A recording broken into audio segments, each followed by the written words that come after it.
Welcome to In a Spot, where we keep you updated with the latest news, starting with the headlines. His Grace Papa Wadros to deliver a weekly sermon at San Mark Cathedral in Cairo. Freedom House says Christians suffer discrimination and violence. Corruption is still pervasive in Egypt. A sad tough weekend over Egypt. French-led soldiers in control of Gao. London College gunman charged in shooting.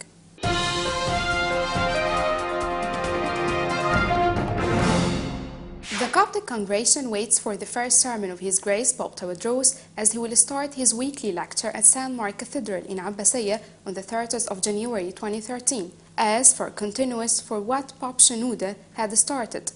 He also starts praying the liturgy every Sunday with one of the bishops in the San Mark Cathedral, and he will ordain new priests on the 10th of March and 3 bishops on the 13th of the same month.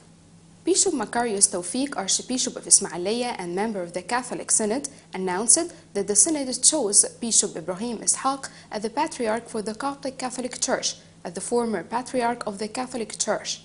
Bishop Antonius Naguib submitted his resignation due to health concerns. His Grace Bishop Yohanna Qalta, Deputy Patriarch of the Catholic Church in Egypt, said that the ceremony of the enthronement of Bishop Ibrahim Ishaq as the new Patriarch of the Coptic Catholic Church will be held on Tuesday, 12 March at 10 a.m. in the Catholic Cathedral of Virgin Mary in Nasr City, a suburb of Cairo. Representatives from Egypt's 3 churches expressed their dissatisfaction with the current environment of the so-called National Dialogue Initiative established by President Mohamed Morsi last December, following public outrage over his constitutional declaration. In light of the election law amendments recently passed by the Shura Council, the representatives are now discussing whether or not to withdraw.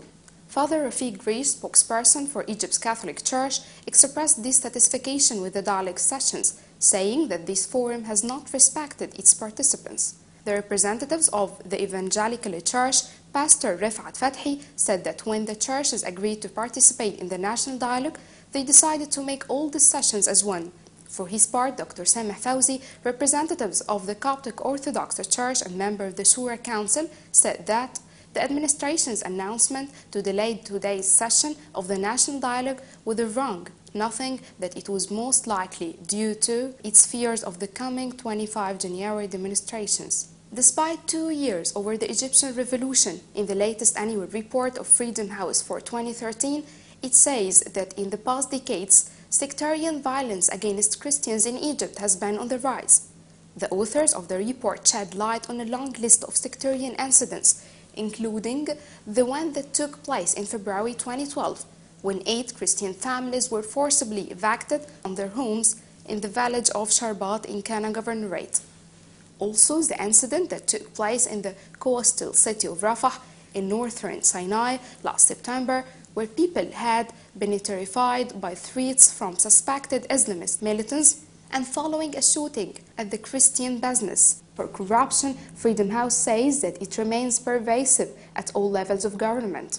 In 2012, Egypt was ranked 118 out of 176 countries surveyed in Transparency International's Corruption Perceptions Index. The following report shows a summary for the situation in Egypt during Muslim Brotherhood regime till now.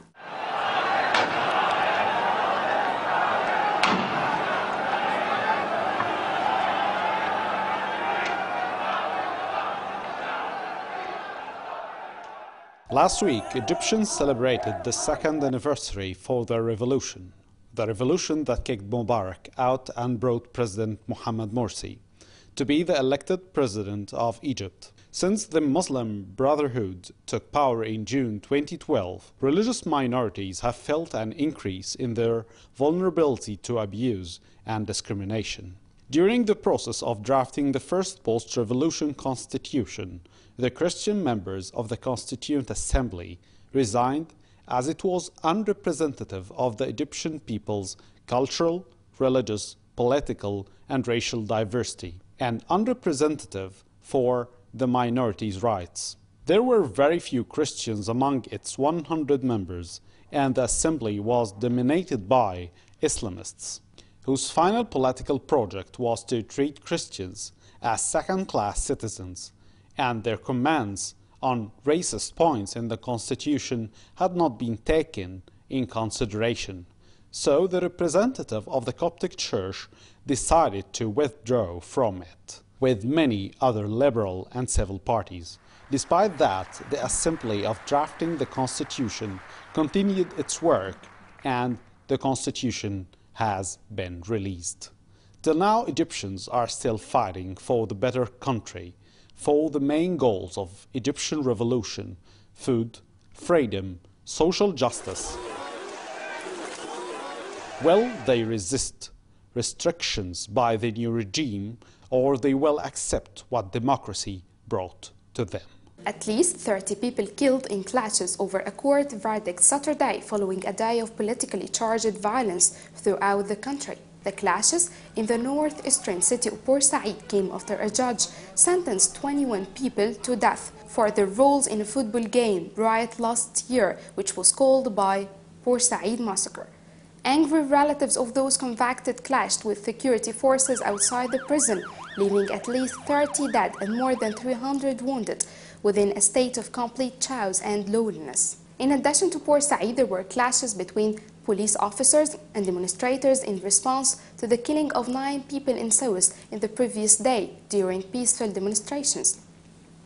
The Suez Canal Authority said navigation was not affected by the Port Said clashes and that the canal's northern entrance was secure, according to the state media.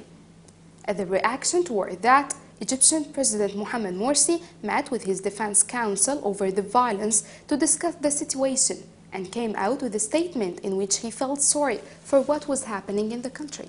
In another side, Egypt's National Salvation Front, NSF, has announced a number of demands and threatened to escalate, including boycotting upcoming elections.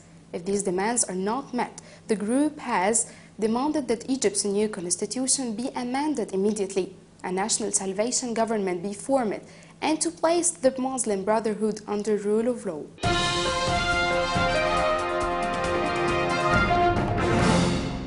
Egypt's new constitution doesn't recognize Egyptian monuments and consequently doesn't provide them with necessary protection, according to Mohammed Youssef, the shore's archaeological director.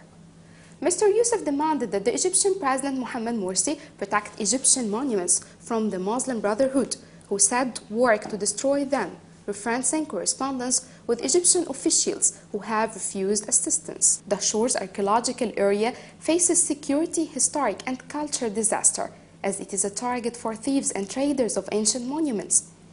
He demanded that Egypt's Interior Ministry take the necessary measures to protect the area from thieves who are using new technology to excavate artifacts above ground. French-led troops in Mali have taken control of the northern town of Gao, the French Defense Ministry has said. The town was previously a stronghold of Islamist fighters after it was seized by an alliance of Tuareg rebels and Islamists last April. French-led troops moved into Gao itself after aerial securing the airport and a strategic bridge to the south. French officials said troops from neighboring Niger and Chad would now move into the town to help secure it. There was no official death toll from the offensive, but the French army said dozens of Islamist fighters were killed in the overnight operations without any casualties on the French and Malian side. A suspect has been charged with aggravated assault over a shooting last Tuesday that left 3 people wounded at a college in the U.S. state of Texas, say police. Carlton Berry, 22, shot a man during an argument, police said, and apparently shot himself. He and the other person in the dispute were taken to hospital. A maintenance worker was injured in the crossfire.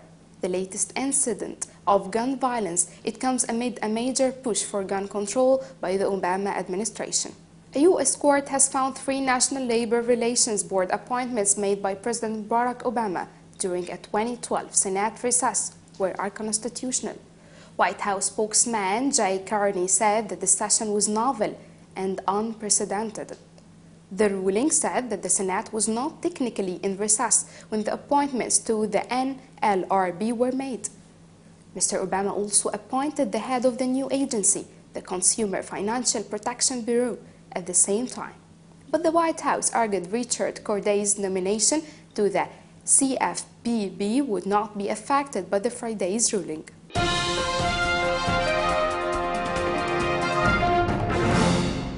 Keeping your kidneys healthy could be one of the best ways to extend your life. If you have type 2 diabetes, researchers have suggested. The University of Washington study found that having kidney disease meant a much higher risk of early death. UK experts say that the NHS is still not putting enough effort into detecting and controlling kidney problems caused by diabetes. Figures from 2012 suggest only 7 in 10 patients get vital annual checks. Approximately 5% of people in the UK have been diagnosed with diabetes, and careful management of their condition through a combination of medication and lifestyle changes.